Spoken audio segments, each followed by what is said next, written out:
उसको हम लोग आंतरिक धन्यवाद देता हूँ।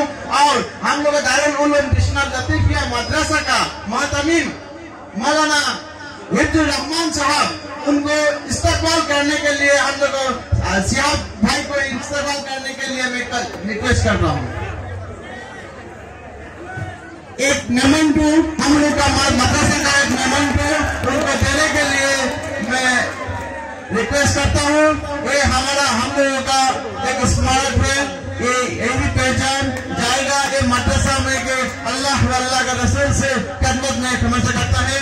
इसके बाद हम लोग का ये मजमुआ अरेंजमेंट करने के लिए बहुत ही तो कष्ट किया। हम लोग का यही काम विश्वनाथ माइनॉरिटी सेल का हम लोग का सभापति सैयद अली साहब को एक मिसमारत दे के उसको इस्तेमाल करने का रिक्वेस्ट करता हूँ। एक गामोसा दे के भी उनको इस्तेमाल करने का रिक्वेस्ट कर रहा हूँ। धन्यवाद मेहतारी साहब। और दो मेहमान हैं उनको भी एक गामोसा इस्तेमाल कर अनुरोध जनाइছো। लगते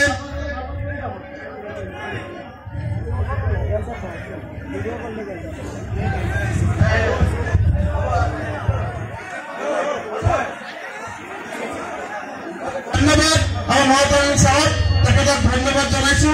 ইতিমধ্যে আপোনালোকে সকলোৱে আজি বহুত দিনৰ পৰা শুনি আছিলে, বহুত দিন নহয় আজি 2 বছৰ আগৰে পৰা শুনি আছিলে যে এজন মানুহে কিদৰে 8640 কিলোমিটাৰ খোজকাঢ়ি আল্লাহৰ ঘৰ তওয়াফ কৰাৰ সৌভাগ্যৱান ব্যক্তি আজি আমাৰ মাজত হয় নহয়। আল্লাহৰ তেখেতক কিতাৰ কৰাৰ তৌফিক দিছে। নিশ্চয় আল্লাহ ৰাসূলৰ নীতি নিয়মৰ আধাৰত থাকি আমি সকলোৱে তেখেতৰ কথা শুনিম, তেখেতৰ যিটো মূল্যৱান বক্তব্য দিয়ে এই বক্তব্য শুনিম আৰু তেখেতক অনুসৰণ কৰাৰ কাৰণে অনুৰোধ কৰিছো। আৰু কোনো হুলস্থুল নকৰিব, কাকো বেয়াকে নকব, কেমেৰা বিলাক কৰক, কোনো কথা নাই, কিন্তু মুখৰ শব্দ কৰা নকৰিব, কাকো অসুবিধা নকৰিব, সকলোৱে কষ্ট কৰি যে যোনে যেনেকে তেনেকে থাকিব। শ্ৰদ্ধাৰ ৰাইজ, মই এটা অনুৰোধ যাচিছো, মই যি অনুভৱ কৰিছো